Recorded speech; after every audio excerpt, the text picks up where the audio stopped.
Saturday evening weekly once ஏதாவது தாத்தா பாட்டி எங்கள் வீட்டுக்கு வருவாங்க. இல்லைனா நாங்கள் அங்கே வீட்டுக்கு போயிட்டு பார்த்துட்டு வருவோம். ஸோ நேற்று கொஞ்சம் ஊர்லேயும் வேலை இருந்ததுனால ஈவினிங் காஃபி குடிச்சிட்டு பாட்டி வீட்டுக்கு கிளம்பிட்டோம்.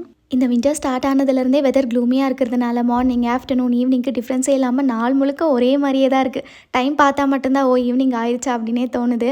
உங்கள் ஊர் சைட்லாம் வெதர் எப்படி இருக்குன்னு சொல்லி மறக்காமல் கமெண்ட்ஸில் ஷேர் பண்ணுங்கள். இங்கே பயங்கர குளிர். பல மாதமாக கபரில் ரெஸ்ட் எடுத்துகிட்டு இருந்த பிளாங்கெட்டு, ஸ்வெட்டர்ஸ் எல்லாமே எடுத்து யூஸ் பண்ணவும் ஸ்டார்ட் பண்ணிட்டோம்.